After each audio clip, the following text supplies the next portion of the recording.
Innal hamdalillah nahmadullah wa nasta'inuhu wa nastaghfiruhu wa nastahdi wa na'udzu billahi min syururi anfusina wa min sayyiati a'malina may yahdihillahu fala mudhillalah wa may yudlilhu fala hadiyalah.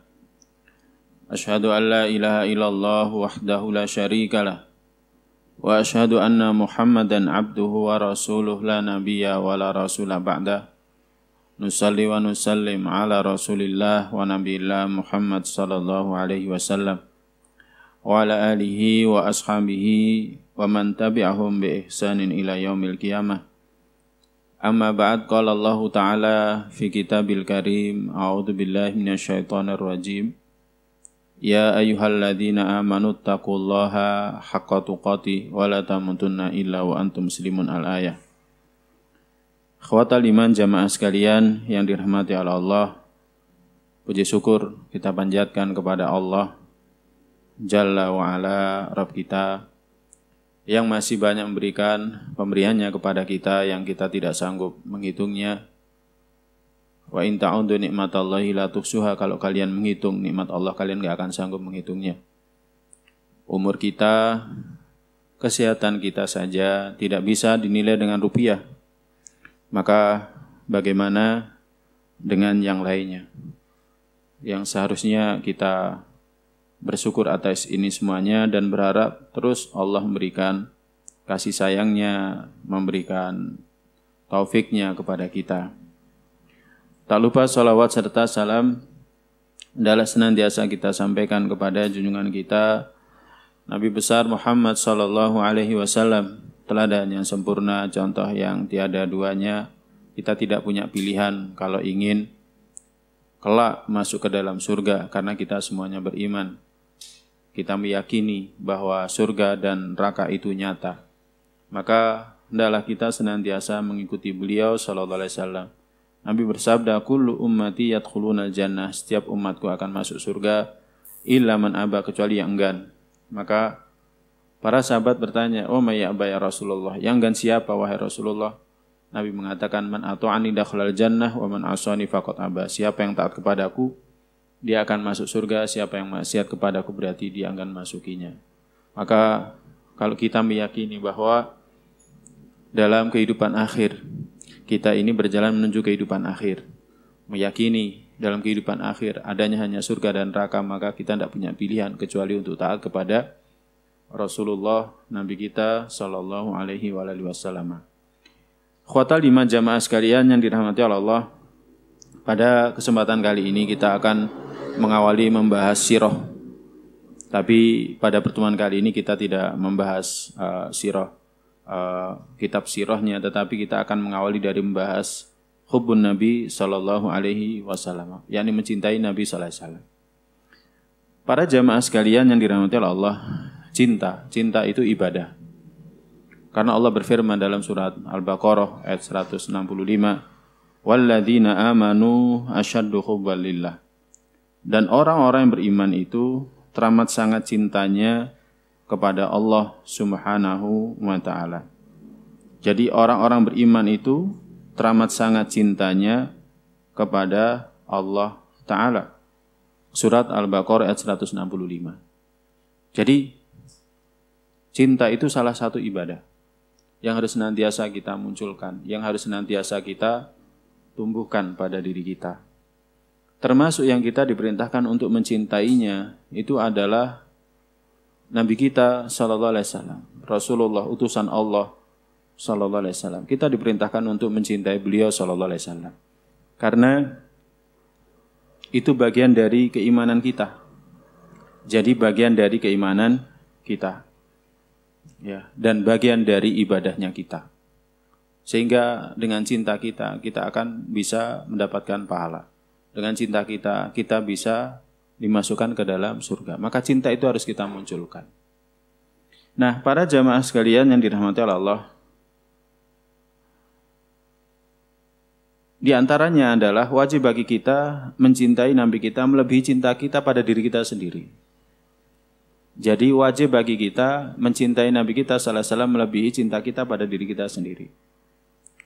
Umar radhiyallahu ta'ala anhu, sebagaimana dikisahkan dalam kitab Sahih Bukhari, diriwayatkan dari Abdullah bin Hisham. Kami pernah bersama dengan Nabi sallallahu alaihi wasallam. Dan Nabi sallallahu alaihi wasallam ketika itu memegang tangannya Umar radhiyallahu taala anhu. Maka Umar berkata kepada Nabi kita sallallahu alaihi wasallam, "Ya Rasulullah, la anta ahabba ilayya min kulli syai'in illa min nafsi." Wahai Rasulullah, Anda itu lebih aku cintai daripada segala sesuatu kecuali dari diriku sendiri.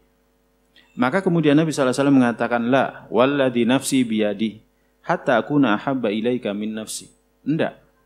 Belum, demi jiwaku yang ada di tangannya, hingga aku lebih engkau cintai bahkan daripada dirimu sendiri. Makanya kemudian maka kemudian Umar mengatakan, "Fa innahul an wallah la anta ahabbu ilayya min nafsi." Maka mulai saat ini demi Allah, Anda lebih aku cintai bahkan daripada diriku sendiri. Kemudian Nabi sallallahu alaihi wasallam mengatakan, "Al-an ya Umar." Mulai dari sekarang wahai Umar. Diriwayatkan dalam kitab Sahih Bukhari. Nah, ini menunjukkan bahwa kita wajib mencintai Nabi kita sallallahu alaihi wasallam bahkan melebihi cinta kita pada diri kita sendiri. Ya, melebihi cinta kita pada diri kita sendiri. Wajib. Sehingga kita harus mendahulukan Nabi kita sallallahu alaihi wasallam bahkan jika dibandingkan dengan diri kita sendiri. Demikian juga wajib mencintai Nabi sallallahu alaihi wasallam melebihi cinta kita kepada anak kita, kepada orang tua kita. Nabi sallallahu alaihi wasallam pernah bersabda dalam hadis yang diriwayatkan Abu Hurairah radhiyallahu taala anhu dalam kitab Sahih Bukhari, "Fa walladzi nafsi biyadihi la yu'minu ahadukum hatta akuna ahabba ilaihi mi walidihi wa waladihi." Demi jiwaku yang ada di tangannya, belum beriman seseorang dari kalian hingga aku lebih dicintai daripada anaknya dan orang tuanya. Jadi kita ini belum sempurna iman kita. Ya, kata-kata la yu'minu ahadukum menunjukkan bahwa iman kita ini belum sempurna. Sebelum kita mencintai Nabi kita sallallahu alaihi wasallam, melebihi cinta kita pada anak kita juga orang tua kita. Makanya kita sering, para sahabat itu seperti Abu Bakar mengatakan, bi abi wa ummi, bi abi anta wa ummi. Demi bapakku dan ibuku yang menjadi tebusan Anda wahai Rasulullah. Artinya mereka rela menebus Nabi sallallahu alaihi wasallam dengan orang tua mereka untuk bisa menyelamatkan Nabi kita sallallahu alaihi wasallam. Kita sering dengarkan ucapan seperti itu. Ya, jadi menebus Nabi sallallahu alaihi wasallam dengan orang tua mereka. Kalau misalkan suatu ketika Nabi sallallahu alaihi wasallam ditawan, maka mereka rela menjadikan orang tua mereka sebagai tebusannya. Atau bahkan mereka rela menjadikan diri mereka sendiri sebagai tebusannya. Ini menunjukkan bahwa para sahabat radhiyallahu ta'ala anhum itu betapa cintanya kepada Nabi kita sallallahu alaihi wasallam. Demikian juga wajib bagi kita mencintai Nabi kita melebihi cinta kita kepada keluarga, harta, dan manusia seluruhnya. Dalam hadis yang diriwayatkan oleh Imam Muslim, Nabi sallallahu alaihi wasallam bersabda dari Anas bin Malik, Nabi mengatakan, la yu'minu abdun hatta akuna ahabba ilaihi min ahlihi wa malihi wan nasi ajma'in. Seorang hamba itu tidak sempurna imannya, belum beriman, hingga aku menjadi yang lebih dia cintai daripada keluarganya, daripada manusia, daripada hartanya dan manusia seluruhnya. Ya, maka para jamaah sekalian yang dirahmati oleh Allah, cinta kita kepada Nabi kita sallallahu alaihi wasallam itu harus senantiasa kita tumbuhkan, kita munculkan. Ya. Kita tumbuhkan, kita munculkan. Ya seperti halnya seorang istri menumbuhkan cintanya kepada suami, seorang suami menumbuhkan cintanya kepada istri, anak menumbuhkan cintanya kepada orang tua menumbuhkan cintanya kepada anak, ya sama seperti itu. Kita tumbuhkan cinta kita kepada Nabi kita sallallahu alaihi wasallam. Jadi harus kita tumbuhkan. Ya, harus kita tumbuhkan senang, ya. Dengan Nabi sallallahu alaihi wasallam, kemudian bela Nabi sallallahu alaihi wasallam, sering baca pesan-pesannya, sering mencari tahu apa yang diperbuat oleh beliau sallallahu alaihi wasallam. Orang kalau cinta itu kan seperti itu. Orang kalau cinta akan banyak baca biografi orang yang dicintai. Kita itu kalau misalkan senang sama seseorang, takjub sama seseorang, kan mesti biografinya kita baca.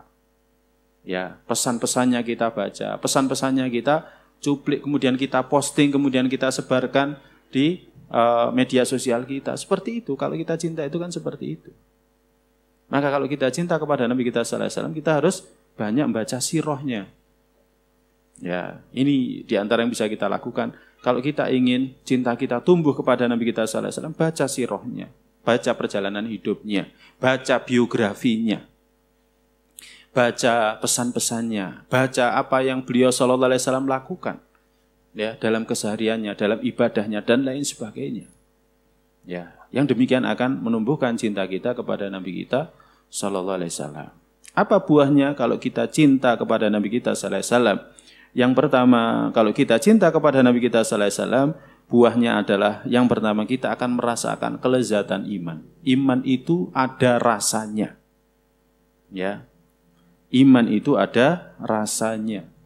Ada kelezatannya. Sebagaimana halnya makanan itu ada rasanya. Iman juga ada rasanya. Tapi siapa yang bisa merasakan kelezatan iman itu? Orang-orang yang disebutkan Nabi kita sallallahu alaihi wasallam dalam sabdanya, dalam hadis Anas bin Malik radhiyallahu ta'ala anhu dalam kitab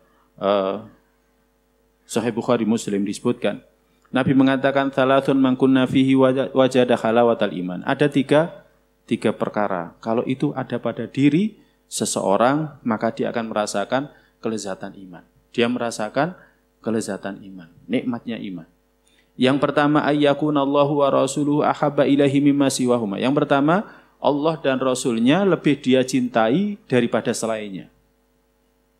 Allah dan Rasulnya lebih dia cintai daripada selainnya. Jadi kalau dia lebih mencintai Allah dan Rasulnya daripada selainnya, dia akan merasakan kelezatan iman. Dan itu nampak pada diri para sahabat.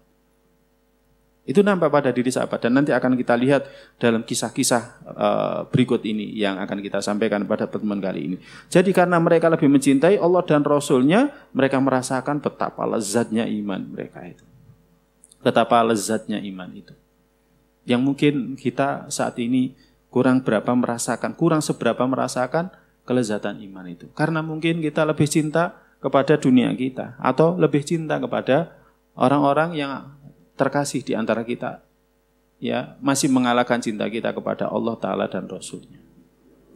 Kemudian yang kedua, wa ayyuhibbal mar'a la yuhibbuhu illa lillah. Yang kedua, dia tidak mencintai seseorang kecuali karena Allah. Kenapa kita cinta kepada Nabi kita sallallahu alaihi wasallam? Karena diperintahkan untuk mencintai Nabi. Kenapa kita mencintai orang tua? Karena kita diperintahkan oleh Allah Ta'ala. Ya. Jadi kita diperintahkan oleh Allah Ta'ala dalam firman-Nya. Allah merintahkan kepada kita agar kita berbakti kepada kedua orang tua. Kita akan merasakan kelezatan iman. Ya, orang kalau sudah betul-betul mempelajari agama ini, dia harus mencintai orang tua karena cinta dia kepada Allah. Dan dia akan merasakan kelezatan iman itu. Dia akan merasakan kelezatan iman. Mencintai kerabat karena diperintahkan oleh Allah Ta'ala. Mulai kerabat yang paling dekat, paman dari jalur bapak, ya kan, bibi dari jalur bapak, kemudian paman, bibi dari jalur ibu, bibi seperti ibu, ya, karena Nabi mengatakan bibi itu seperti ibu, bibi dari jalur ibu seperti ibu. Maka ketika kita melakukan ini, ya kan, karena Allah Ta'ala, kita akan merasakan betapa lezatnya iman itu, betapa lezatnya iman. Ya, demikian juga dengan yang lainnya. Kemudian yang ketiga, wa ayyakroha ayyauda fil kufri kama yakrohu ayyukdhafa finnar. Dia tidak suka, dia benci kembali kepada kekufuran sebagaimana dia benci dilemparkan ke dalam api yang menyala. Ya, dia benci kembali kepada kekufuran, kepada kebiasaan lamanya, ya kan? Kebiasaan lama yang tidak ada tuntunannya, bahkan yang mengandung kesyirikan dan lain sebagainya. Sebagaimana dia benci dilemparkan ke dalam api yang menyala. Maka kalau seperti itu dia akan merasakan betapa lezatnya iman. Nah, ini yang pertama, para jamaah sekalian yang dirahmati Allah. Jadi buah dari kecintaan kita kepada Rasulullah Sallallahu Alaihi Wasallam, yakni kita akan merasakan betapa lezatnya iman. Dan kita kalau sudah merasakan betapa lezatnya iman ini, kita nggak akan mau ada ganti yang lain daripada ini. Nggak akan ada yang mau. Ya kan? Dan itu nampak pada diri para sahabat radhiyallahu ta'ala anhum ketika mereka ya sudah menjadikan Rasulullah SAW lebih mereka cintai daripada diri mereka, ya kan? Mereka merasa tidak ada yang bisa menggantikan keberadaan Rasulullah SAW. Dan ketika beliau SAW wafat, tidak ada satupun yang tidak bersedih, semuanya bersedih. Ya, saking sedihnya mereka itu yang disebutkan oleh para ulama. Kenapa akhirnya pemakaman Nabi kita SAW itu sampai molor 3 hari? Ya, padahal kan sangat dianjurkan ketika ada seseorang yang meninggal, saudara kita yang meninggal, untuk disegerakan pemakamannya. Tapi kenapa Nabi kita SAW pemakamannya tidak serta-merta ketika itu? Karena semuanya orang seperti bingung. Orang yang dicintai meninggalkan mereka, gitu kan? Jadi digambarkan banyak yang menangis, bingung, tidak tahu apa yang akan mereka lakukan. Ya, jadi bingung. Ya, karena betapa besarnya cintanya para sahabat kepada Nabi kita SAW. Ya, betapa besarnya cinta para sahabat kepada Nabi kita SAW. Kemudian buah yang kedua, yakni kita akan dikumpulkan bersama beliau. Kalau kita cinta. Dalam kitab Sahih Muslim dikisahkan dalam riwayat Anas bin Malik radhiyallahu ta'ala anhu, ada seseorang yang datang kepada Rasulullah sallallahu alaihi wasallam. Kemudian orang ini bertanya, "Wahai Rasulullah, mata sa'ah? Kapan hari kiamat?" Wahai Rasulullah, kapan hari kiamat? Kemudian Nabi sallallahu alaihi wasallam bersabda, "Wa ma a'data lisa'ah?" Apa yang kau siapkan untuk hari kiamat? Ini menunjukkan enggak penting. Kita mengetahui kapan kiamat itu enggak penting. Ya, tidak penting. Itu bukan sesuatu yang penting. Itu nggak usah dibahas secara panjang lebar. Ya, apalagi menggunakan ilmu cocoklogi, dicocok-cocokkan. Ya, makanya kalau terlalu detail membahas kapan hari kiamat, ya, oh ini tandanya ini muncul di ini, dicocok-cocokkan, udah nggak usah diikuti. Nggak usah diikuti. Ya, jadi tidak usah diikuti, karena itu tidak penting. Karena hanya Allah saja yang tahu. Yang punya ilmu tentang hari kiamat itu hanya Allah. Ya, Nabi SAW saja tidak tahu. Malaikat Jibril saja juga tidak tahu. Ya, jadi seperti itu. Malaikat peniup sangkakala sampai sekarang tidak tahu. Pertama kali diciptakan sampai sekarang masih melihat ke bawah arsy-Nya Allah Subhanahu wa taala. Kapan turun perintah untuk meniup sangkakala. Maka kita enggak perlu mencari tahu. Maka Nabi SAW bersabda, "Wa ma'adat talisah." Apa yang kau siapkan untuk hari kiamat? Itu yang penting. Maka dia menjawab, "Hubballah wa rasuli." Cinta kepada Allah dan Rasulnya saja. Jadi yang dia ciptakan, yang dia siapkan itu hanya cinta kepada Allah Ta'ala dan Rasulnya saja. Maka jawaban Nabi SAW, "Fa innaka ma'aman ahbabta." Engkau akan dikumpulkan dengan siapa yang kau cintai. Ya. Jadi subhanallah, jawaban yang sangat menggembirakan, membahagiakan. Kalau kita cinta Allah Ta'ala dan Rasulnya, kita akan dikumpulkan bersama mereka. Kalau kita cinta, ya kayak sekarang itu tren ya, artis Korea, dikit-dikit Korea, apa-apa Korea, ya nanti akan dikumpulkan sama mereka. Ya kalau mereka masuk surga, kalau masuk neraka, kan seperti itu. Naudzubillah min dzalik. Ya, cinta sama tokoh sepak bola, sampai cara apa itu namanya mempola rambutnya saja mengikuti mereka. Kalau kita cinta mereka, kita akan dikumpulkan bersama dengan mereka. Ya. Nah, maka setelah mendengarkan sabda Nabi SAW di sini, Anas berkata, "Fama farihna ba'dal islami farhan asyadda min qauli Nabi SAW fa innaka ma'aman ahbabta." Kami tidak pernah semenjak kami masuk Islam melebihi senang kami ketika mendengarkan sabda Nabi sallallahu alaihi wasallam, fa innaka ma'aman ahbabta, engkau akan dikumpulkan bersama dengan siapa yang kau cintai. Ini subhanallah, ini berita yang sangat menggembirakan. Hanya sekedar menumbuhkan cinta kita kepada Rasulullah sallallahu alaihi wasallam, kita berharap akan dikumpulkan bersama mereka. Maka setelah itu Anas mengatakan, fa ana uhibbullah wa rasulah wa Abu Bakrin wa Umar radhiyallahu anhuma fa arju an akuna ma'hum wa in lam a'mal bi a'malihim. Maka aku cinta kepada Allah, aku cinta Rasulullah, aku cinta Abu Bakar, aku cinta Umar, dan aku berharap dikumpulkan bersama mereka walaupun amalku tidak akan pernah bisa menyamai levelnya amal mereka. Ya, hadis sahih diriwayatkan Muslim. Amal kita ini kan enggak bisa menyamai levelnya para sahabat, enggak bisa. Ya, Mu'adz bin Jabal.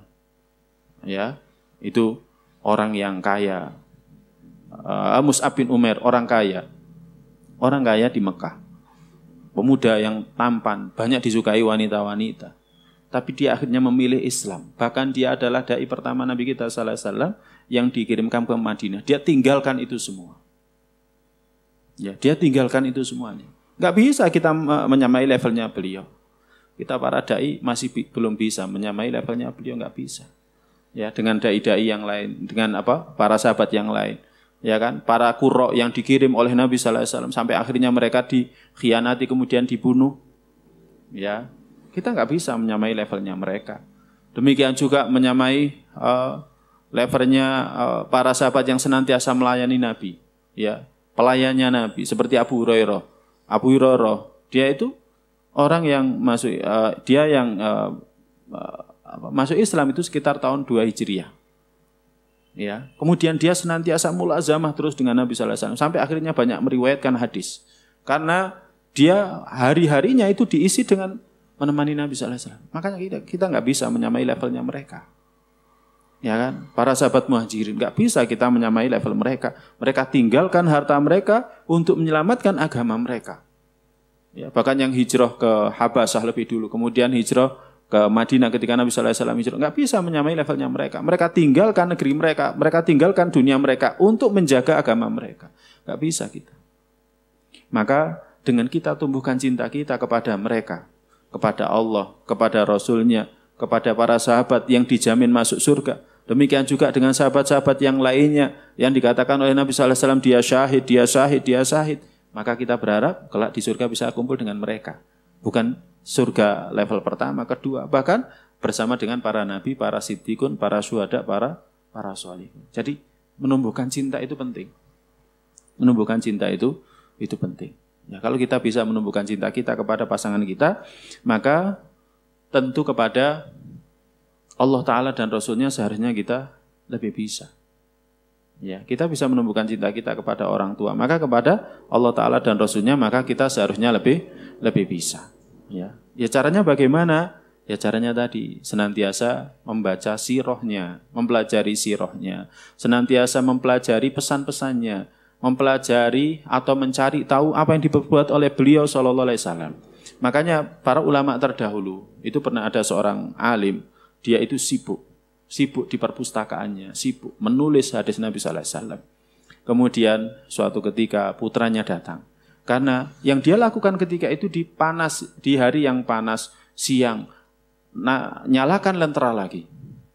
Jadi siang di kamarnya, ya kan, panas tentunya, nyalakan lentera lagi. Dikatakan, wahai bapak, apa Anda tidak kepanasan?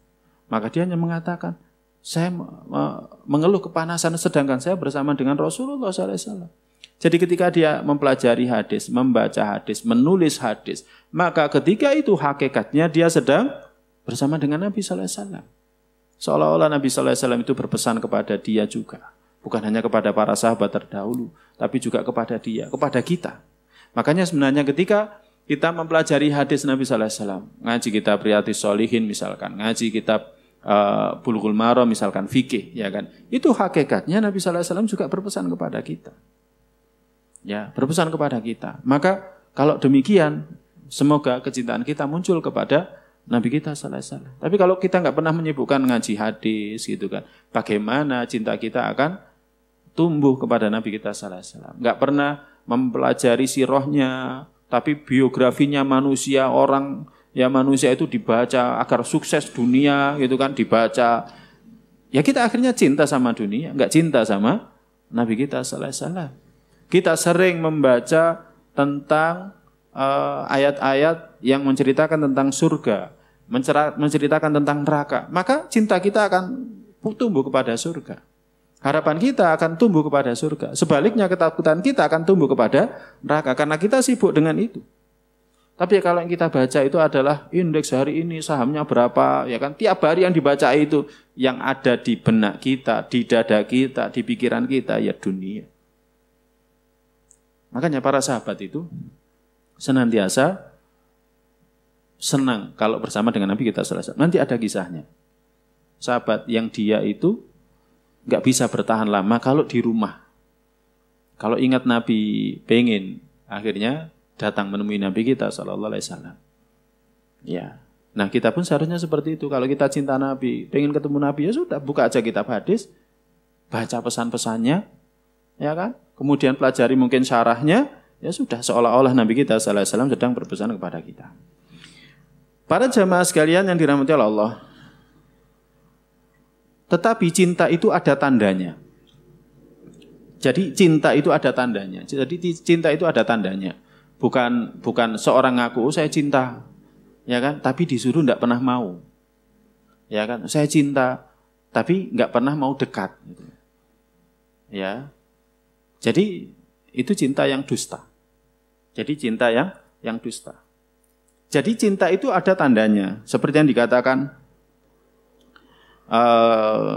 oleh penulis kitab ini Syekh Fadl Ilahi. Jadi menyimpulkan dari banyak pendapat seperti yang dikatakan oleh Al-Aini, ya kan? Demikian juga yang dikatakan oleh Al-Hafidh Ibnu Hajar. Tanda cinta itu ada 4. Yang ini akan kita bahas. Tanda cinta yang pertama adalah senantiasa ingin melihat dan menemani beliau. Senantiasa ingin melihat dan menemani beliau. Ya. Dan kehilangan beliau itu lebih berat daripada kehilangan dunia beserta isinya. Ya. Banyak kisah-kisah tentang masalah ini. Di antaranya adalah para jamaah sekalian yang dirahmati Allah. Ya. Kebahagiaan Abu Bakar As-Siddiq radhiyallahu ta'ala anhu menemani Nabi sallallahu alaihi wasallam ketika hijrah. Abu Bakar juga sahabat yang pengen hijrah, tetapi ditahan oleh Nabi kita sallallahu alaihi wasallam. Jadi Abu Bakar ditahan oleh Nabi kita sallallahu alaihi wasallam untuk tidak hijrah lebih dulu. Ya kan? Diriwayatkan oleh Aisyah radhiyallahu ta'ala anha dalam kitab Sahih Bukhari. Pernah suatu ketika kami duduk-duduk di rumah Abu Bakar di siang yang panas. Di rumah Abu Bakar di siang yang panas. Kemudian ada orang berkata kepada Abu Bakar, ini Rasulullah menutupi kepalanya. Ya, jadi menutupi kepalanya untuk menyamarkan keberadaan beliau bersama dengan Abu Bakar. Datang di saat yang tidak biasanya. Jadi datang di saat di waktu yang tidak biasanya. Maka Abu Bakar, fida'an lahu abi wa ummi. Bapak dan ibuku jadi tebusannya. Demi Allah, tidaklah dia datang pada saat ini kecuali untuk satu perkara. Mesti ada perkara yang penting. Maka kemudian Nabi sallallahu alaihi wasallam datang dan minta izin dan diizinkan. Nabi sallallahu alaihi wasallam masuk, kemudian berkata kepada Abu Bakar, keluarkan orang-orang yang berada di sisimu. Maka Abu Bakar mengatakan, wahai Rasulullah, sesungguhnya yang ada di sini adalah keluarga Anda sendiri. Yang ada di sini adalah keluarga Anda sendiri. Kemudian Nabi sallallahu alaihi wasallam mengatakan, fa inni qad udzina li fil khuruj. Aku sudah diizinkan oleh Allah untuk keluar. Jadi Nabi kita sallallahu alaihi wasallam itu hijrah. Kapan keluarnya itu nunggu wahyu. Nunggu wahyu. Dan kalau kita mempelajari sirahnya Nabi sallallahu alaihi wasallam, setiap langkah yang dilakukan Nabi sallallahu alaihi wasallam itu betul-betul dibimbing oleh wahyu. Maka kalau kita ingin, ya kan banyak orang mengatakan, kapan pertolongan Allah datang? Kenapa umat Islam sekarang kok diombang-ambingkan? Itu sebenarnya jawabannya gampang. Harus senantiasa kembali kepada Kitabullah dan Sunnah. Siapa yang paling paham Kitabullah dan Sunnah? Para ulama. Maka sering dengarkan perkataannya para ulama. Ya, sering dengarkan perkataan para ulama. Nasihatnya para ulama. Siapa yang disebut ulama itu? Ya, yang paham Kitabullah dan Sunnah Rasulnya. Bukan orang yang langsung dilabeli ulama. Oh, dia ulama-ulama. Ya kan? Padahal ya seringkali dalam berfatwa itu mengikuti hawa nafsunya. Nah, seperti itu. Akhirnya Abu Bakar mengatakan, as-sahaba bi abi anta ya Rasulullah. Apakah saya menemani demi bapakku yang menjadi tebusan Anda wahai Rasulullah? Maka Rasulullah SAW mengatakan iya. Dan saking senangnya sampai-sampai dalam riwayat yang lain disebutkan, ya kan, bahwa Abu Bakar itu nangis karena senang menemani Nabi kita sallallahu alaihi wasallam. Ya, siapa yang enggak senang? Kita saja mungkin kalau misalkan ditawari untuk menemani Nabi, siapa yang enggak senang? Kita sangat senang ingin menemani Nabi kita sallallahu alaihi wasallam. Ya. Nah, Ini para jamaah sekalian yang dirahmati Allah. Kemudian kisah yang lain, bagaimana senangnya para sahabat Ansor ketika menyambut kedatangan Nabi sallallahu alaihi wasallam. Ya, para sahabat Ansor. Diceritakan, dikisahkan dalam kitab Sahih Bukhari oleh Urwah bin Az-Zubair radhiyallahu ta'ala anhu, bagaimana orang-orang Ansor itu menanti kedatangan Nabi. Jadi bagaimana mereka menanti kedatangan Nabi. Ketika kaum muslimin di Madinah itu mendengarkan bahwa Nabi sallallahu alaihi wasallam sudah keluar dari Mekah. Ya, sudah keluar dari Mekah. Informasi keluarnya Nabi sallallahu alaihi wasallam dari Mekah itu sampai ke Madinah, ke kaum muslimin yang berada di Madinah. Maka kullu ghadatin ilal khurrah, mereka itu setiap pagi datang ke tapal batas daripada kota Madinah, menanti kedatangan Nabi sallallahu alaihi wasallam. Ya kan? Sampai kapan? Hatta yarudahum harrudh dhahirah, sampai teriknya siang itu, ya kan? Membuat mereka itu pulang. Jadi kalau sudah agak panas pulang. Ya. Kayak zaman dulu itu saya masih ingat. Ya, zamannya Pak Harto, saya masih SD saya ingat ketika itu. Pak Harto datang ke Pandaan itu saya ingat, orang-orang itu senang. Jadi baris ya di jalan yang akan dilewati itu mulai dari pagi. Sekolah semuanya diliburkan. Karena apa? Karena presiden ya Pak Harto rahimahullah ketika itu mau datang ke sana. Siapa yang enggak senang? Lihat saja itu senang. Jadi lihat saja itu senang. Ya, kita sering mendengarnya tapi belum tahu wajahnya. Mungkin pernah lihat di TV tapi belum pernah melihatnya secara langsung. Ketika kita melihatnya secara langsung, betapa senangnya. Bagaimana dengan orang-orang yang berada di Madinah ketika itu hanya mendengarkan namanya Nabi sallallahu alaihi wasallam, belum pernah ketemu dengan Nabi. Betapa senangnya mereka. Ya. Dan mereka terus seperti itu. Sampai akhirnya suatu hari ketika mereka lama sudah menanti, ya, kemudian mereka kembali ke rumah mereka, tiba-tiba ada seorang dari Yahudi ya yang berada di atas pohon yang ada di Madinah sana. Kemudian melihat Nabi sallallahu alaihi wasallam dan sahabatnya. Akhirnya dia berteriak dengan suara yang keras, "Wahai orang-orang Arab, ini kebaikan kalian yang kalian sedang menanti-nantikan." Nah, seperti itu. Ini sebagaimana tadi dikisahkan dalam kitab Sahih Bukhari. Ya, bagaimana orang-orang Ansor itu menanti kedatangan Nabi sallallahu alaihi wasallam. Ini tanda cinta. Ya, orang kalau cinta itu kan senantiasa seperti itu. Seorang istri kalau cinta sama suaminya, istri kalau cinta sama suaminya, akan dinanti. Dibukakan pintu, kemudian ditutup lagi pintunya, ya kan? Kemudian disambut, disiapkan makanan, ya kan? Ketika pulang kerja suaminya, seperti itu. Kalau seorang istri cinta. Suami kalau cinta kepada istrinya juga seperti itu. Dia dapat rizki ketika itu, dia sampaikan kepada istrinya. Nah, demikian juga dengan para sahabat. Ketika cinta kepada Nabi sallallahu alaihi wasallam, seperti itu mereka menanti kedatangan Nabi kita sallallahu alaihi wasallam. Anas bin Malik mengatakan, diriwayatkan oleh Imam Ahmad, "Fama ra'aitu yauman qattu anwar wala ahsan min yaumin dakhala Rasulullah sallallahu alaihi wasallam wa Abu Bakar al-Madinah." Aku tidak pernah melihat hari yang paling terang, hari yang paling baik dari hari masuknya Nabi sallallahu alaihi wasallam ke kota Madinah. Ya, itu hari yang paling baik, paling berkesan, paling bercahaya ketika itu. Ya, paling berkesan, paling bercahaya. Ya. Nah, ini para jamaah sekalian yang dirahmati Allah. Adapun Al-Bara' bin Azib mengatakan dalam kitab Sahih Bukhari, bagaimana diriwayatkan dalam kitab Sahih Bukhari, dia mengatakan, "Fama ra'aitu ahlal Madinah farihu bi syai'in farhahum bi Rasulillah sallallahu alaihi wasallam." Aku belum pernah melihat penduduk Madinah itu senang, melebihi senangnya mereka ketika kedatangan Nabi sallallahu alaihi wasallam di tengah-tengah mereka. Senang. Jadi orang kalau senang itu kan seperti itu yang dilakukan. Ya, akan disambut, itu kan. Ketika beliau sallallahu alaihi wasallam datang itu akan disambut. Kemudian kisah yang lainnya menunjukkan betapa senangnya mereka para sahabat kepada Nabi sallallahu alaihi wasallam. Ya, yakni ketika mereka khawatir, takut Nabi sallallahu alaihi wasallam tidak lagi bersama mereka. Dikisahkan oleh Abu Hurairah radhiyallahu ta'ala anhu dalam kitab Sahih Muslim. Ketika Rasulullah sallallahu alaihi wasallam tiba di Mekah, ini peristiwa Fathu Mekah. Peristiwa Fathu Mekah. Ya, pembebasan penaklukan kota Mekah.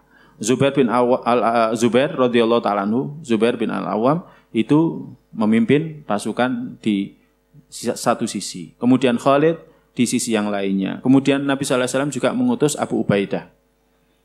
Ya. Kemudian semuanya bisa masuk ke Mekah. Ya. Nah, kemudian dilanjutkan di sini. Dalam riwayat masih dalam riwayat ini, dalam riwayat yang lainnya, dalam riwayat yang lain disebutkan bahwa masih dalam riwayat ini. Ada orang-orang Ansor yang berkata, Ammar rajulu fa adrakathu raghbatun fi qaryati wa ra'fah bi ashirati. Orang kalau dia itu kembali ke tanah airnya mesti dia senang. Kumpul sama keluarganya mesti dia senang. Ya. Jadi bagaimana perasaannya para sahabat Muhajirin, Nabi sallallahu alaihi wasallam dan para sahabat Muhajirin. Mereka diusir dari Mekah, kemudian tinggal selama 10 tahun berada di Madinah. Siapa yang enggak senang kembali ke tanah airnya, ke tanah kelahirannya? Sekarang saja kita sering mendapati orang yang berwasiat, nanti kalau aku meninggal, tolong makamkan aku di tempat asalku. Ya, makamkan aku di samping makamnya bapak ibuku. Sering kan seperti itu. Banyak orang berpesan seperti itu. Karena wajar manusiawi. Seorang cinta tanah kelahirannya itu wajar manusiawi. Kemudian Abu Hurairah melanjutkan kisahnya. Kemudian datang wahyu. Ya, sampai Nabi sallallahu alaihi wasallam mengumpulkan orang-orang Ansor dan berkata, wahai orang-orang Ansor, labbaika ya Rasulullah, kami penuhi panggilanmu wahai Rasulullah. Kalian mengatakan seseorang ya itu cinta kepada tanah kelahirannya. Aslinya tidak ada yang beritahukan kepada Nabi sallallahu alaihi wasallam kalau orang-orang Ansar berkata seperti itu, enggak ada. Tapi Nabi sallallahu alaihi wasallam mendapatkan wahyu. Jadi Nabi mengatakan, kalian mengatakan seseorang cinta kepada tanah kelahirannya. Maka orang-orang Ansar mengatakan qad kana kadzalika, ya itu manusiawi wahai Rasulullah. Kemudian Nabi mengatakan, kalla inni abdullah wa rasuluh hajartu ilallah wa ilaikum wal mahya mahyakum wal mamatu mamatukum. Sekali-kali tidak, aku ini hamba Allah, aku ini adalah Rasulullah, aku sudah hijrah kepada Allah dan kepada kalian. Maka hidupku bersama kalian, matiku juga bersama kalian. Akhirnya mereka, para sahabat Ansor itu nangis, semuanya nangis. Mengatakan, demi Allah kami tidak mengatakan ini kecuali kami tidak ingin ya kan, berpisah dari Allah Ta'ala dan Rasulnya. Jadi seperti itu. Ya, jadi seperti itu. Ya, nggak ingin ditinggal oleh Nabi sallallahu alaihi wasallam. Nah, itu tanda cinta kan? Ya, kayak seorang istri kalau cinta sama suaminya kan nggak mau ditinggal lama-lama sama suaminya. Nah, demikian juga kalau kita cinta kepada Rasulullah sallallahu alaihi wasallam, ya kan? Maka kita sangat ingin senantiasa bersama dengan Nabi kita sallallahu alaihi wasallam. Kemudian kisah yang lain diriwayatkan oleh Imam At-Tabrani dari Aisyah radhiyallahu taala anha. Ya. Ada seseorang datang kepada Nabi sallallahu alaihi wasallam. Kemudian dia berkata, "Wahai Rasulullah, sesungguhnya Anda itu lebih aku cintai daripada diriku sendiri. Dan sesungguhnya Anda lebih aku cintai daripada anakku sendiri. Dan kalau aku berada di rumah, fa'adkuruka, kemudian aku tinggal, kemudian aku ingat Anda, fama asbiru, maka aku enggak bisa sabar sampai aku datang kemudian melihat Anda. Sampai aku datang kemudian melihat Anda. Dan ketika aku ingat kematianku dan kematian Anda, maka aku tahu jika Anda masuk surga, maka Anda dikumpulkan bersama dengan para nabi. Dan jika aku masuk surga, aku khawatir tidak bisa melihat Anda." Maka ketika sahabat ini berkata seperti ini, Nabi sallallahu alaihi wasallam enggak bisa jawab. Sampai akhirnya turun firman Allah surat An-Nisa ayat 69. Ya, surat An-Nisa ayat 69 Allah mengatakan, "Wa may yuti'illaha war rasula faulaika ma'al ladzina an'amallahu 'alaihim minan nabiyyina wasiddiqina wasyuhada'i wassalihin."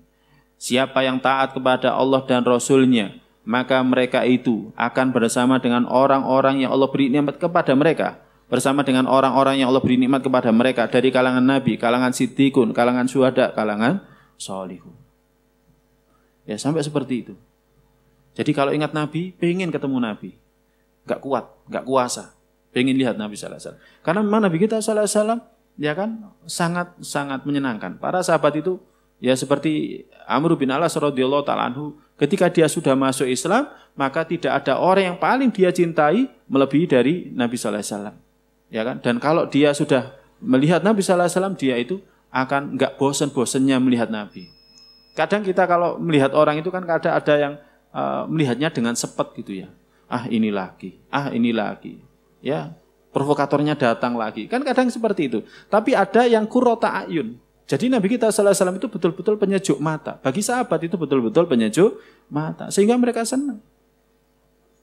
Nah, ini para jamaah sekalian yang dirahmati Allah. Kisah yang lain. Ya. Yakni kisahnya Rabi'ah bin Ka'ab al-Aslami. Ya, pernah suatu ketika dia bermalam sebagaimana dikisahkan dalam kitab Sahih Muslim, di mana dia pernah bermalam bersama Nabi sallallahu alaihi wasallam. Kemudian dia bawakan perlengkapan wudhunya, dia penuhi setiap hajatnya, kebutuhannya. Kemudian Nabi sallallahu alaihi wasallam setelah itu sebagai bentuk terima kasihnya berkata, "Sal, mintalah." Maka dia mengatakan, "As'aluka murafaqataka fil jannah." Aku minta bisa menemani Anda di surga. Nabi sallallahu alaihi wasallam mengatakan, "Au ghairu dzalika?" Mau yang lain? Enggak, huwa dzaka, hanya itu saja. Ya, maka Nabi sallallahu alaihi wasallam mengatakan, "Fa'ini ala nafsika bi kathrati sujud." Bantu aku atas dirimu dengan kau banyak sujud, banyak sholat sunnah. Nah, jadi sahabat itu permintaannya sepele. Bisa menemani Nabi sallallahu alaihi wasallam di surga. Kalau di dunia dia bisa bersama Nabi, bisa menemani Nabi, bisa melayani Nabi sallallahu alaihi wasallam, dia berharap bisa menemani Nabi sallallahu alaihi wasallam juga di surga. Nah, ini merupakan tanda cinta. Orang itu kalau cinta, ya kan akan seperti itu. Ya, gelibet bahasa Jawanya itu. Ya, ada ungkapan weting trisno jalaran soko gelibet. Ya, karena mulek. Ya. Ya. Jadi semakin cinta kepada Nabi kita sallallahu alaihi wasallam semakin cinta. Ya, dan cintanya itu ya dia tunjukkan bukan hanya dalam kehidupan dunia. Dia berharap bisa menemani Nabi sallallahu alaihi wasallam di surga. Nah, ini para jamaah sekalian yang dirahmati Allah. Demikian juga kisah yang lain. Bagaimana orang Ansor lebih memilih bersama dengan Nabi sallallahu alaihi wasallam. Dikisahkan oleh Imam Bukhari dari Abdullah bin Zaid bin Asim radhiyallahu ta'ala. Tatkala Nabi sallallahu alaihi wasallam itu mendapatkan kemenangan pada saat peristiwa perang Hunain, itu kan banyak harta rampasan perang. Ya. Kemudian setelah itu Nabi sallallahu alaihi wasallam bagi rampasan perang itu untuk sahabat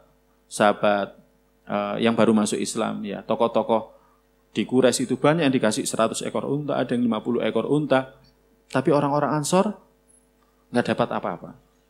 Akhirnya komen, wah kalau urusan perang kita, tapi kalau urusan bagi-bagi harta rampasan perang, maka yang diberikan adalah mereka. Setelah itu Nabi sallallahu alaihi wasallam kumpulkan mereka. Kemudian Nabi sallallahu alaihi wasallam bersabda, wahai orang-orang Ansor, alam ajidkum dolalan fahadakumullahu bi. Wahai orang-orang Ansor, bukankah aku mendapati kalian dulu tersesat, kemudian Allah memberikan hidayah kalian dengan keberadaanku. Wa kuntum mutafarriqina fa'allafakumullahu bi. Bukankah kalian dulu sering perang saudara? Antara Aus sama Khazraj itu sering perang saudara. Kemudian Allah lunakkan kalian dengan keberadaanku. Wa alatan fa'agnakumullahu bi. Dulu kalian juga miskin, kemudian Allah berikan kepada kalian kekayaan dengan sebab aku. Setiap kali Nabi SAW mengatakan itu, maka para sahabat mengatakan Allahu wa Rasuluhu. Ya, aman. Ya, Allah dan Rasulnya yang benar. Ya, jadi seperti itu. Kemudian Nabi SAW juga bersabda, bukankah kalian ridho ayyadhaban nasu bisyati wal ba'ir wa tadhabuna bin nabi ila rihalikum. Bukankah kalian ridho? Apakah kalian tidak ridho? Orang-orang pulang ke tempat tinggal mereka bawa unta, bawa kambing, tapi kalian pergi ke negeri kalian dengan membawa Rasulullah SAW. Ya, dan setiap kali dikatakan seperti itu, maka orang Ansor itu senang, bahagia, nangis. Kemudian Nabi mengatakan, laulal hijrah lakuntu imra'an min Ansor. Sekiranya bukan karena hijrah, aku pasti akan menjadi orang Ansor. Walau salakan nasu wadiyan wa syi'ban. Sekiranya manusia itu melewati lembah, bukit, la salaktu wadil ansar wa syi'biha, maka aku akan melewati lembah dan bukit yang dilewati orang Ansar. Jadi sampai seperti itu cintanya Nabi kepada orang Ansar dan cintanya orang Ansar kepada Nabi sallallahu alaihi wasallam. Ya kan? Al-Ansar syi'ar wan nasu dithar. Ansar itu ibarat pakaian dalam dan orang-orang itu pakaian luar. Menunjukkan kalau orang Ansar itu Nabi sangat dekat sama orang Ansar. Innakum satalqauna ba'di atharoh. Nanti kalian akan mendapati sepeninggalku para pemimpin yang mementingkan dirinya sendiri. Fasbiru hatta talqauni alal haud, maka sabar kalian sampai nanti ketemu aku lagi di telaga. Hadis Sahih Bukhari. Seperti itu cintanya para sahabat Ansar. Ya kan? Mereka lebih cinta kepada Nabi daripada itu semuanya. Tadi terakhir kita sampaikan kisah bagaimana para sahabat Ansar bahagia ketika mendengarkan alasan dari Nabi sallallahu alaihi wasallam tidak membagikan ghanimah kepada mereka, tapi kepada orang-orang Islam yang baru masuk Islam dari kalangan pemimpin-pemimpin Mekah.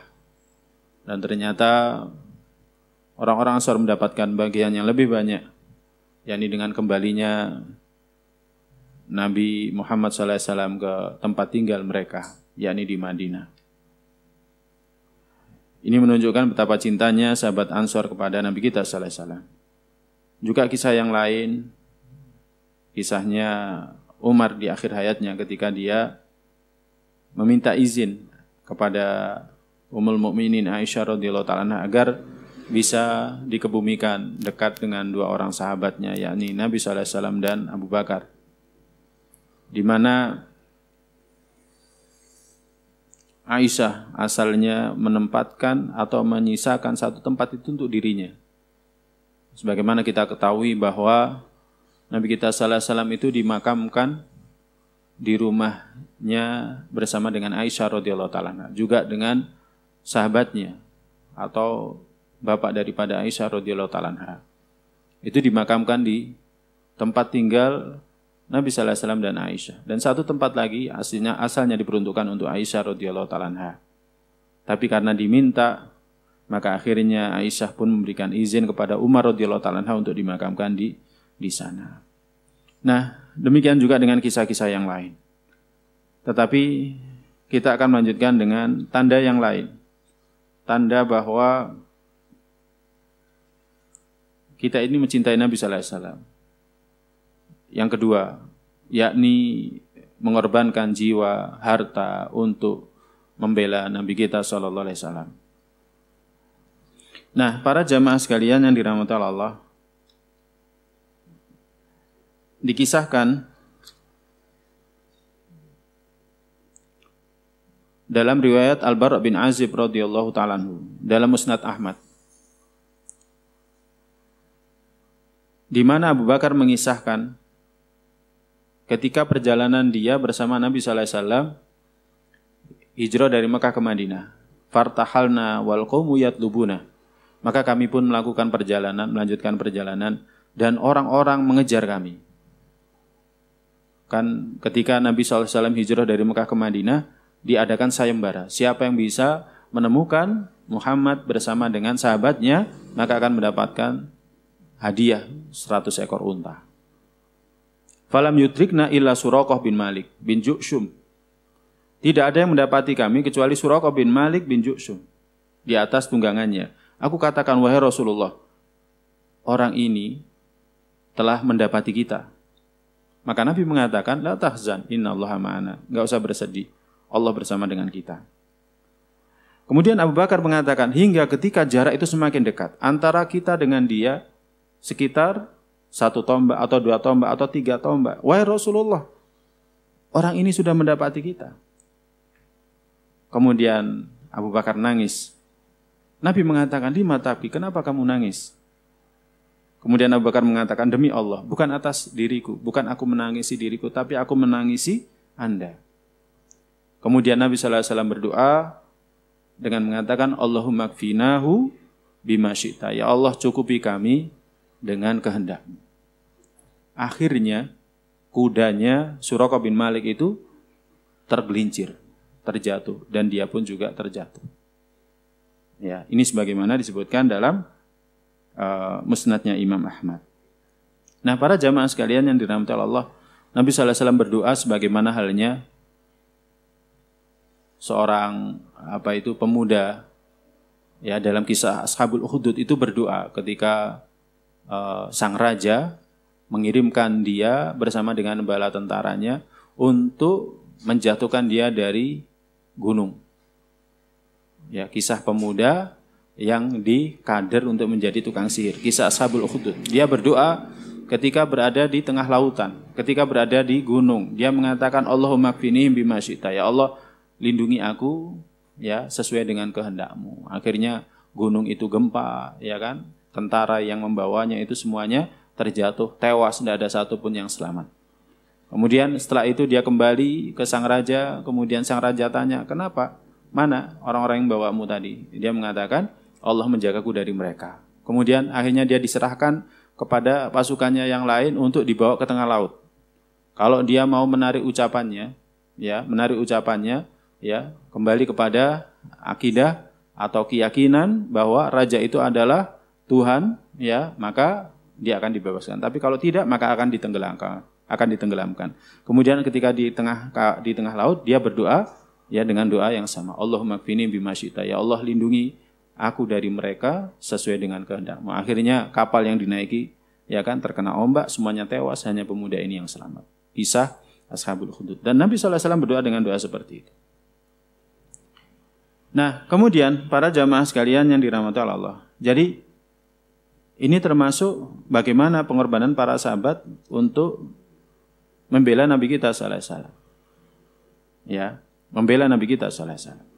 Juga 11 orang yang tewas terbunuh dalam perang Uhud. Bersamanya Thalhah bin Ubaidillah. Ya, bersamanya Thalhah bin Ubaidillah. Sebagaimana dikisahkan oleh Imam An-Nasa'i dalam sunannya, diriwayatkan dari Jabir bin Abdullah radhiyallahu ta'ala anhu. Ya, di mana pada saat peristiwa perang Uhud, pasukan pemanah itu turun dari Bukit Uhud. Jadi turun dari Bukit Uhud. Maka pasukan berkudanya Khalid yang ketiga itu masih musyrik, akhirnya mengitari Bukit Pemanah. Kemudian karena pasukan di Bukit Pemanah semuanya sudah turun, hanya sedikit yang saja yang berada di sana, akhirnya tidak mampu menghalau pasukannya Khalid. Tidak sebagaimana fase-fase perang Uhud sebelumnya, di mana berkali-kali pasukan Khalid berusaha mau menyerang dari arah belakang, tapi tidak bisa karena keberadaan pasukan pemanah di Bukit Pemanah. Tapi ketika pasukan pemanah yang berada di Bukit Pemanah ini, ya, tergiur melihat harta rampasan perang yang sedang dikumpulkan oleh pasukan yang berada di bawah. Akhirnya mereka jadi lemah, maka akhirnya Khalid bin Walid berhasil menyerang dari belakang. Nah, ketika itu sampai ke jantung pertahanan pasukan kaum muslimin. Di sana ada Nabi SAW dan berapa gelintir orang saja. Ya, ketika itulah Nabi SAW ketika orang-orang kafir, orang-orang musyrik mendapati mereka, Nabi mengatakan sebagaimana dikisahkan oleh Jabir bin Abdullah, siapa yang menghadapi mereka? Thalhah mengatakan, aku wahai Rasulullah. Maka Nabi SAW mengatakan, kama anta. Ya, kemudian ada orang Ansar juga. Pemuda Ansar mengatakan, saya wahai Rasulullah. Iya, kamu. Akhirnya dia berperang sampai mati. Sampai datang lagi sahabat dari kalangan Ansar, aku wahai Rasulullah, sampai terbunuh 11 orang. Ya, untuk menyelamatkan Nabi SAW dari gempuran pasukannya Khalid. Ya, jadi dari gempuran pasukannya Khalid sampai semuanya terbunuh. Dan yang tersisa ketika itu hanya Nabi SAW dan Thalhah. Sampai akhirnya kaum muslimin yang lain mengetahuinya, ya kan? Akhirnya mereka mendekat ke arah Nabi SAW dan melindungi Nabi SAW dari banyak sekali serangan. Nah, ini para jamaah sekalian yang dirahmati oleh Allah Ta'ala. Jadi bukti bahwa para sahabat, ya, itu cinta kepada Nabi. Buktinya apa? Mereka mengorbankan jiwa mereka, raga mereka, harta mereka, ya, untuk menyelamatkan Nabi kita Shallallahu Alaihi Wasallam. Abu Dujanah radhiyallahu ta'ala pernah menjadi perisainya Nabi Sallallahu Alaihi Wasallam. menjadikan dirinya perisainya Nabi SAW. Berapa banyak serangan anak panah, demikian juga tombak diarahkan ke Nabi SAW, tapi Abu Dujana dia berada di depan untuk melindungi Nabi SAW dengan keahliannya menghalau anak panah, tombak dari mengenai Nabi kita SAW. Demikian juga seperti Sa'ad bin Rabi memperhatikan keselamatannya Nabi SAW, ya, dan lain sebagainya. Nah, para jamaah sekalian yang dirahmati Allah, ada juga kisah bagaimana Qatadah radhiyallahu ta'ala anhu melalui malam-malamnya untuk menjaga Nabi. Ya, melalui malam-malamnya untuk menjaga Nabi. Dikisahkan oleh Abu Qatadah dalam kitab Sahih Muslim, diriwayatkan oleh Imam Muslim. Ya. Kemudian dia mengatakan Nabi SAW pernah berkhutbah, kemudian mengatakan innakum tasiruna asyiyatakum wa lailatakum. Kalian nanti akan melakukan perjalanan siang dan malam. Wa ta'tunal ma insyaallahu ghadan. Dan insya Allah nanti akan sampai di sumber air. Insya Allah besok akan sampai di sumber air. Ya, dan ini termasuk adab kalau kita melakukan safar. Kalau kita melakukan safar, kalau melewati tanah yang tandus, maka disuruh bergegas. Ini adab dalam safar. Ya, nanti ada pembahasan tentang masalah bagaimana kalau mendapati tanah yang tandus. Kita disuruh bergegas. Tapi nanti kalau sudah mendapati tanah yang subur, di sana ada sumber air, maka disuruh untuk nyantai dulu agar tunggangannya bisa makan, ya kan, memenuhi kebutuhannya, kemudian kita bisa minum dan lain sebagainya. Akhirnya fangtolakon nas la yalfi ahadun ala ahadin. Ya. Akhirnya manusia pun bertolak. Ya. Akhirnya manusia pun bertolak tanpa terkecuali. Dikisahkan oleh Abu Qatadah, maka ketika Rasulullah berjalan, ya kan, sampai tengah malam, aku berada di sisinya. Nabi SAW ngantuk. Fana isa Rasulullah. Famala an rohilatihi.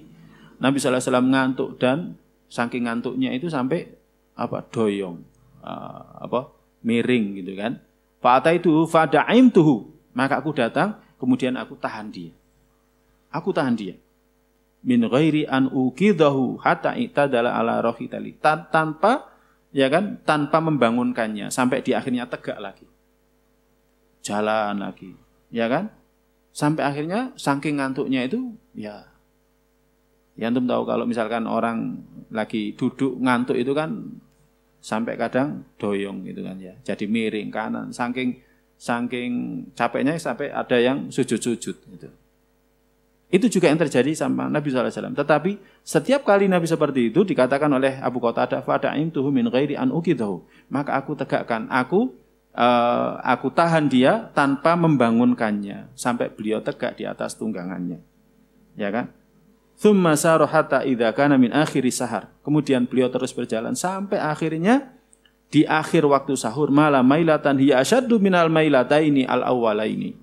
Nabi SAW itu miring, saking miringnya itu lebih parah daripada yang kedua sebelumnya. Hatta kada yang fajilah, sampai mau terjatuh, fa'ataituhu fada'imtu. Kemudian aku datang, kemudian aku tahan dia. Farafa'arasa, kemudian Nabi SAW bangkit. Oh, ada apa? Ya kayak gitu kan. Orang kalau saking tidurnya kemudian ditahan itu akhirnya, ya akhirnya sadar sendiri. Man hada? Siapa ini? Nabi mengatakan, Abu Qatadah. Abu Qatadah. Aku katakan, Abu Qatadah. Matakana hada masiru kamini. Sejak kapan kamu berada di sisiku? Mazala hada masiri mundu laila. Aku seperti ini mulai dari malam tadi. Ya. Jadi seperti itu para sahabat jaga Nabi kita sallallahu alaihi wasallam. Maka Nabi kemudian mendoakan hafizakallah bima hafidta bihi nabiyahu. Semoga Allah menjagamu sebagaimana engkau telah menjaga nabinya. Subhanallah. Kalau enggak cinta itu enggak mungkin kayak gini.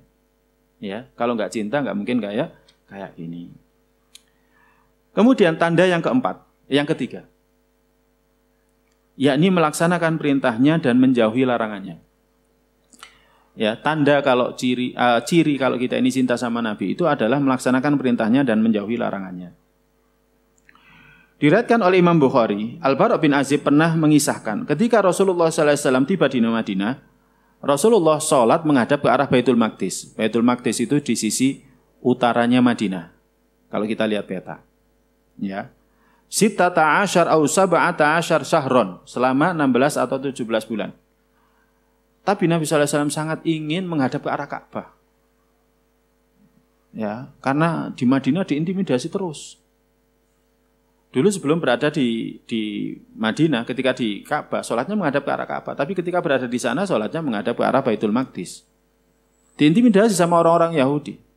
Kan di Madinah banyak orang Yahudi. Loh, itu kan menunjukkan kalau yang lebih mulia itu adalah orang-orang Yahudi. Sampai akhirnya Allah menurunkan firman-Nya, "Qad nara taqalluba wajhika fis sama, falanwalliyannaka qiblatan tardoha." Maka setelah itu fawujiha nahwal Ka'bah. Maka setelah itu salatnya menghadap ke arah Ka'bah. Wa shalla ma'ahu rajulul asr. Dan ada seseorang yang salat bersama Nabi sallallahu alaihi wasallam salat asar. Kemudian selesai salat asar, orang ini keluar. Kemudian melalui satu kaum orang-orang lain dari Ansor. Ya kan? Dan dia turut menyaksikan salat bersama Nabi bahwa dia menghadap ke arah Ka'bah, ke arah Mekah, sisi selatan. Akhirnya ya kan, dia memberitahukan kepada orang-orang yang ada di sana, sudah turun firman Allah, perintah untuk mendirikan sholat menghadap ke arah Ka'bah, ke arah Mekah. Akhirnya fanharafu wa hum ruku'un fi sholatil asr. Akhirnya para sahabat Ansor ini yang dia mendirikan sholat sendiri ya, karena tidak bersama dengan Nabi sallallahu alaihi wasallam, mereka itu langsung merubah arah sholat mereka ke arah Ka'bah, putar 180 derajat. Wahum ruku, ketika itu mereka ruku. Ketika itu mereka ruku. Ya, ruku, enggak nunggu iktidal. Langsung dengarkan bahwa Allah berfirman, "Qad nara taqalluba wajhika fis sama", disampaikan kepada Nabi sallallahu alaihi wasallam, langsung ketika itu mereka sholatnya menghadap ke arah Ka'bah. Jadi betapa segeranya para sahabat itu melaksanakan perintah Nabi kita sallallahu alaihi wasallam. Jadi enggak nunda-nunda. Jadi nggak nunda-nunda. Ya, seperti itu. Kisah yang lain. Ya, disebutkan oleh Imam Abu Daud. Imam Abu Daud diriwayatkan oleh Abu Tha'labah Al-Khushani bahwa para sahabat itu biasa kalau bermalam di satu tempat, mereka itu kalau tidur mesti berpencar. Ada yang di lembah, ada yang di bukit. Kana nas idza nazalu manzilan tafarraqu fi syi'abi wal audiyah. Biasa. Kalau istirahat itu berpencar. Ya, nyari tempat yang enak gitu loh. Ya, tiap orang kan biasanya punya tempat favoritnya masing-masing. Kemudian suatu ketika Nabi sallallahu alaihi wasallam bersabda, "Inna tafarruqakum fi hadhihi syi'abi wal audiyah innama dzalikum minasyaiton." Sesungguhnya saja berpencarnya kalian itu di lembah-lembah, ya kan, dan di bukit-bukit itu termasuk perbuatannya setan. Maka falam yazal ba'da dzalika manzilan. Falam yangzil ba'da dzalika manzilan. Maka sejak saat itu, sejak Nabi sallallahu alaihi wasallam bersabda dengan sabda seperti itu, tidaklah mereka bermalam di satu tempat ilang dhamma ba'dhum ila ba'din, kecuali mereka akan mendekat. Jadi kalau bermalam tidur itu mendekat, enggak berpencar. Ya. Hatta yuqala, hingga sampai dikatakan lau basatu alaihim taubun la ammahum. Sekiranya dihamparkan satu pakaian itu sudah mencukupi para sahabat. Ya. Hadis sahih dalam Sunan Abu Daud. Ini menunjukkan bahwa orang tidur pun itu dianjurkan jamaah. Bukan berpencar. Makan dianjurkan jamaah. Bukan sendiri-sendiri. Demikian juga safar jamaah. Bukan sendiri-sendiri. Jamaah itu bukan hanya pada sholat. Ya, bukan hanya pada sholat. Kita dianjurkan banyak jamaah. Makan bareng satu nampan. Tapi karena sekarang musimnya corona jangan. Ya, nanti kalau corona sudah selesai, kita biasakan seperti itu. Ya paling tidak ya sekarang makan barengnya itu ya satu piring. Ya piringnya sendiri-sendiri. Ya, jadi piringnya sendiri-sendiri, ngambilnya bareng-bareng. Ya, jangan saya nanti saja. Enggak, jamaah. Kita makan jamaah. Ya, safar juga seperti itu. Wes, sampean berangkat saja, saya tak sepeda motoran sendiri. Enggak dianjurkan. Kecuali kalau ada hajat, ya ada hajat. Enggak jadi masalah. Tapi kalau enggak ada hajat, sebaiknya bareng-bareng. Ya, sampai seperti itu. Nah, seperti itu para sahabat melakukan sunnahnya Nabi kita sallallahu alaihi wasallam. Ya. Nah, demikian juga kisah yang lain. Ya. Kisah yang dikisahkan oleh Imam At-Tabari. Yang dikisahkan oleh Imam At-Tabari dalam Al-Bidayah wa Nihayah. dalam peperangan Yarmuk, ya, pernah suatu ketika kaum muslimin ya mengutus beberapa utusan untuk bertemu dengan pemimpin orang-orang Romawi. Perang yang terjadi antara kaum muslimin dengan orang-orang Romawi. Akhirnya disampaikan kepada mereka, ya, kami ingin berbicara dengan pemimpin kalian, ingin bertemu dengan pemimpin kalian. Akhirnya disampaikan, kemudian diizinkan. Ketika itu yang berangkat adalah Abu Ubaidah bin Al-Jarrah, sahabat yang mulia, salah satu panglima perang. Yazid bin Abi Sofyan, ya kan? Kemudian ada Harith bin Hisham, Dirar bin Al-Azwar, Abu Jandal bin Suhail radhiyallahu ta'ala anhum. Nah, ketika mereka tiba di sana, mereka melihat, ya, jadi tenda-tenda mereka, serambi-serambi mereka, itu kainnya terbuat dari campuran sutra. Jadi terbuat dari campuran sutra. Falaman tahu ilaiha abau ayadkhulu alaihi fiha. Maka ketika utusan kaum muslimin ini datang ke sana, enggak mau masuk. Enggak mau masuk. Mereka mengatakan lana nastahilul harir fa abris lana. Kami tidak halal, ya kan? Mendekat kepada apa itu namanya? Sutra-sutra seperti ini. Maka tolong ini disingkirkan dari kami. Jadi minta seperti itu. Ya, kan enggak boleh. Duduk di atas sutra, enggak boleh. Apalagi memakai sutra bagi pria, enggak boleh. Kalau memegang saja boleh. Ya, sampai seperti itu. Akhirnya pun setelah itu dihamparkan permadani, ya kan?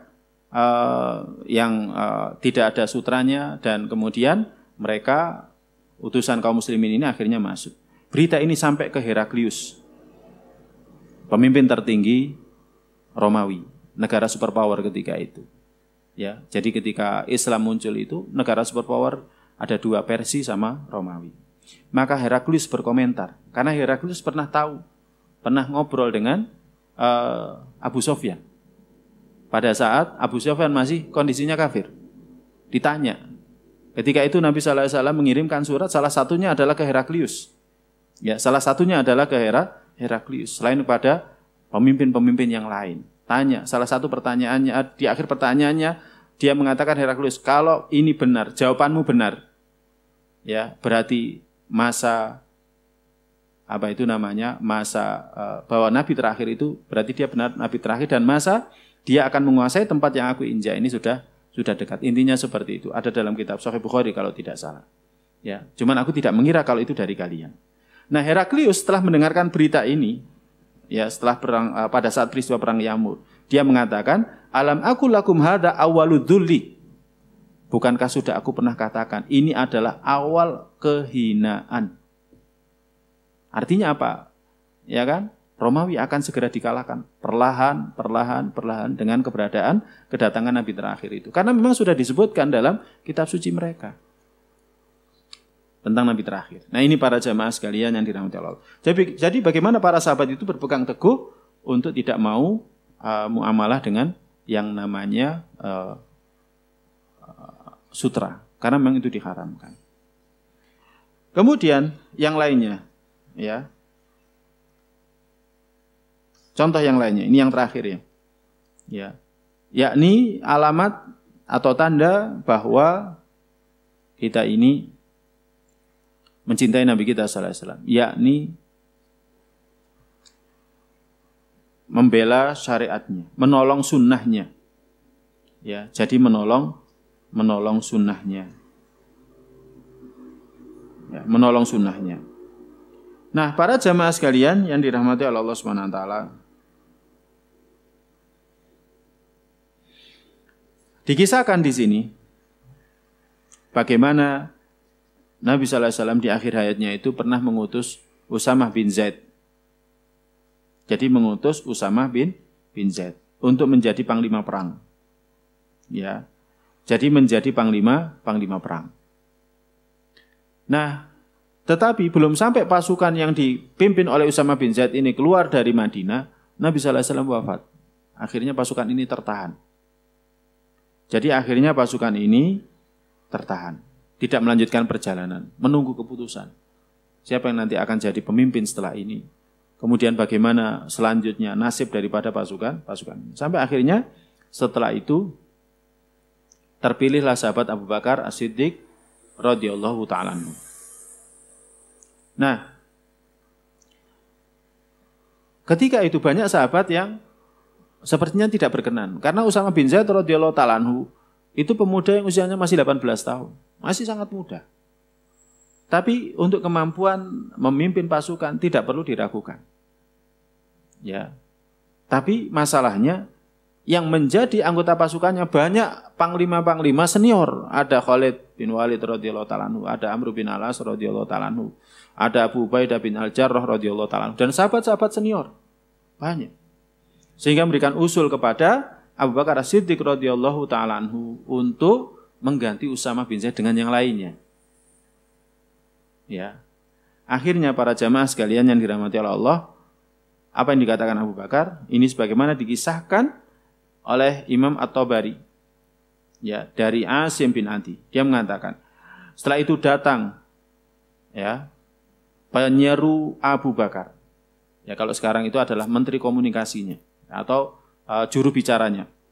Ya, setelah wafatnya Rasulullah SAW. Maka Abu Bakar mengatakan liyutimma ba'da Usama, agar pasukannya Usama tetap menyempurnakan tugasnya sebagaimana ditugaskan Nabi SAW. Tidak tersisa di Madinah seorang pun dari pasukannya Usama kecuali keluar bersama dengan pasukannya.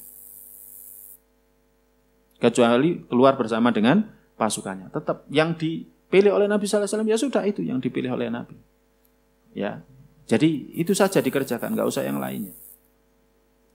Nah, jemaah sekalian yang dirahmati oleh Allah. Tapi setelah itu Usama, ya kan, Abu Bakar izin untuk tidak ikut. Ya, tentunya bersama dengan beberapa sahabat dipilih Abu Bakar untuk tidak ikut. Ya, jadi untuk tidak ikut. Dan Abu Bakar mengatakan, aku tidak semestinya ya meninggalkan apa yang sudah ditetapkan oleh Rasulullah SAW. Ya, lebih baik aku disambar oleh burung daripada aku meninggalkan ketetapannya Nabi sallallahu alaihi wasallam. Wali an tukhattifani at-tairu ahabu ilayya min dzalik. Aku disambar burung. Ya kan? Itu lebih aku sukai daripada aku menyelisihi keputusannya Nabi kita sallallahu alaihi wasallam. Sampai akhirnya ketika Abu Bakar melepaskan pasukannya Usama, ya, Abu Bakar berada di bawah, Usama berada di atas, naik binatang tunggangannya. Ya, sebagaimana disebutkan dalam Tarikh At-Tabari. Maka ketika itu Usama mengatakan, wahai Khalifah Rasulullah, Anda harus naik dan aku harus turun. Ya, Anda harus naik atau aku turun. Ya, ya sama-sama naik atau sama-sama turun. Maka apa jawabannya Abu Bakar? Wallahi la tanzil wa wallahi la arkab. Demi Allah kamu tidak boleh turun, demi Allah aku tidak boleh naik. Ya, jadi seperti itu. Jadi tetap apa yang menjadi keputusan Rasulullah SAW itu dikerjakan. Ini menunjukkan bahwa Abu Bakar itu senantiasa menolong sunnahnya Nabi kita SAW. Maka kita pun seharusnya seperti itu. Maka bukti cinta kita kepada Nabi kita SAW adalah kalau kita melakukan ini semuanya. Banyak kisah-kisah yang lain yang enggak mungkin akan kami ceritakan pada pertemuan kali ini, ya karena keterbatasan waktu. Intinya adalah kalau kita cinta kepada Nabi itu ada tandanya, ya, bahwa pertama kita sangat ingin melihat Nabi, ketemu Nabi. Ya, mungkin kita juga pernah dengar kisahnya Uwais. Uwais itu datang jauh-jauh dari Yaman hanya ingin ketemu Nabi. Ya, tapi birrul walidain menghalangi dia untuk bisa menemui Nabi, menemani Nabi. Itu tanda cinta. Yang kedua adalah yakni berusaha mengorbankan jiwa, raga dan hartanya untuk Nabi sallallahu alaihi wasallam. Berikutnya adalah melaksanakan perintahnya dan menjauhi larangannya. Ya, melaksanakan perintahnya dan menjauhi larangannya. Ada sahabat yang sampai ketika melihat Nabi melepaskan sendalnya dalam sholat, dia pun melepaskan. Para sahabat sepakat, kompak ketika itu melepaskan sendalnya. Kemudian selesai sholat, Nabi bertanya, kenapa kalian melepaskan sendal kalian? Para sahabat mengatakan, kami melihat Anda melepaskan sendal, ya kami melepaskan sendal. Jadi sampai seperti itu. Ya, jadi kalau kita cinta sama Nabi, apapun yang dilakukan Nabi diikuti. Dan yang terakhir adalah menolong sunnahnya, menolong syariatnya. Baik, kita cukupkan sampai di sini. Semoga bermanfaat untuk saya pribadi. dan memotivasi saya pribadi dan juga para jamaah. Semoga Allah membimbing kita untuk senantiasa mencintai Nabi kita sallallahu alaihi wasallam. Kita mohon ampun atas kekurangan kita. Allahumma inna nas'aluka ilman nafi'an wa rizqan thayyiban wa amalan mutaqabbala. Subhanakallahumma bihamdika asyhadu an la ilaha illa anta astaghfiruka wa atubu ilaik.